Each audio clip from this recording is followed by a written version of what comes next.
हमारे साथ हैं केंद्रीय मंत्री डॉक्टर जितेंद्र सिंह जी। जितेंद्र जी, प्रधानमंत्री की रैली हुई, वो कह रहे 370 नहीं हटने देंगे, लेकिन उमर अब्दुल्ला हो, महबूबा मुफ्ती हो या कांग्रेस हो, सबका साफ तौर पर कहना है कि अगर उनकी सरकार आती है तो 370 हर हालत में हटाएंगे, 35 से वापस लाएंगे।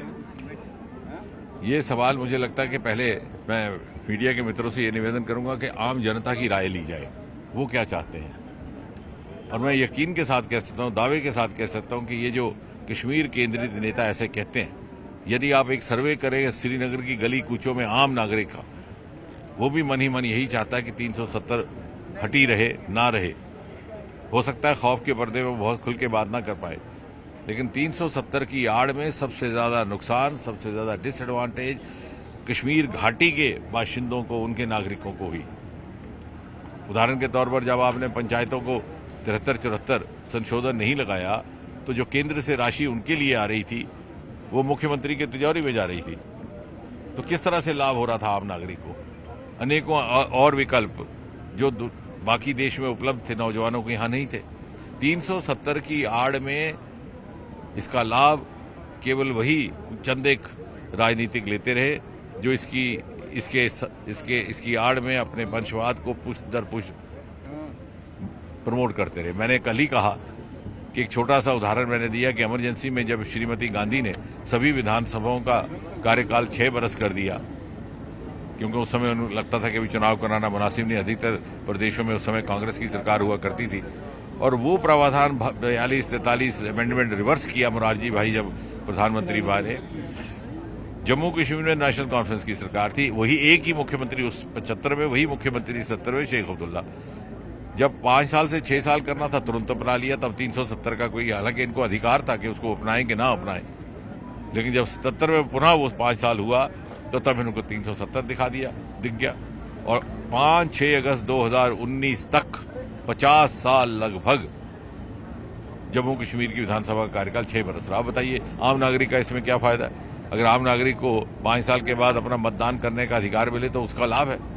तो ये 370 कुछ एक लोगों का वेस्टेड इंटरेस्ट बन चुका था। डॉक्टर साहब, एक सवाल, राशिद इंजीनियर के बाहर आने से विपक्षी दल बड़े बौखला गए, कह रहे कि बीजेपी का एजेंट है और वोट बांटेंगे।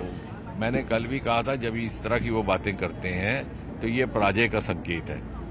सच statements are delivered from a position of weakness, not from position of strength. इसका अर्थ ये हुआ कि वो मन ही मन समझ गए हैं कि वो उनके जीतने के प्रॉस्पेक्ट दिन ब दिन घटते जा रहे हैं। अब वो आने वाले समय में और भी कुछ बहाने तलाशेंगे, ढूंढेंगे। एक बहाना ये भी है कि वो कह रहे हैं डर कहीं ना कहीं सता रहा है कि वोट बटेंगे तो बीजेपी सरकार बना लेगी, यानी कि डर लग रहा है उन लोगों को। देखिए, अभी चुनाव है, कोई भी व्यक्ति खड़ा हो सकता है चुनाव में, और चुनाव में लड़ करके अपना मतदान, लोगों का मतदान प्राप्त करना, लोगों का समर्थन प्राप्त करना और उससे विजयी होना, ये तो हर प्रत्याशी की जिम्मेवारी है। इसमें आप किसी को कह तो नहीं सकते कि आप भैया चुनाव में मत खड़े हो ताकि मैं समूली निर्विरोध चुन लिया जाऊं। अगर ऐसा होगा तो फिर वो प्रजातांत्रिक है, लेकिन ये कांग्रेस और नेशनल कॉन्फ्रेंस करते रहे। शायद आप मीडिया मित्रों के ध्यान में नहीं होगी, ये बात पुरानी बात है कि 50 और 60 के दशक में यहाँ पर 5-6 बजे तक सारे नॉमिनेशन पेपर रद्द कर दिए जाते थे, एक ही पार्टी का मंजूर करते थे और उसको उसी समय डिक्लेयर कर देते थे। ये चाहते हैं कि वही दौर दोबारा आए कि बहुत सारे लोग खड़े ना हो। इसमें क्या, लेकिन एक दौर आतंकवाद की बात वो कर रहे हैं कि लगातार घटनाएं बढ़ती जा रही हैं, खासकर जम्मू संभाग जो शांत रहता था, कहीं ना कहीं फेलियर है सरकार। वो भी इनका कहना गलत है। अगर दिन ब दिन बढ़ती होती तो ये लाल किले में सैरो तफरी, लाल चौक में सैरो तफरी ना कर रहे होते, रेजिडेंसी रोड में रेस्टोरेंट में नहीं घूम रहे होते बिना। जब इनकी सरकार थी तो ये उस सिक्योरिटी कवच से बाहर ही नहीं निकलते थे।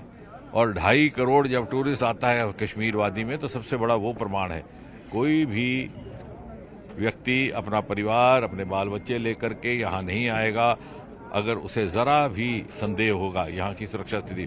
और वो मीडिया के कहने पे नहीं जाएगा, सरकार के कहने पे नहीं जाएगा, हमारे कहने पर नहीं जाएगा, वो अपने सूत्रों से पता करेगा, किसी अपने कुलीग को फोन लगाएगा, किसी अपने रिश्तेदार को, किसी आवास। 2.5 करोड़ जहाँ टूरिस्ट आता है तो वहाँ स्थिति अगर सामान्य नहीं है तो क्या है। चलो, बहुत बहुत धन्यवाद। ये है doctor Jitendra Singh. Camera person Jaipal Rawat के साथ हितेश शर्मा, डोडा, न्यूज़ 18 इंडिया।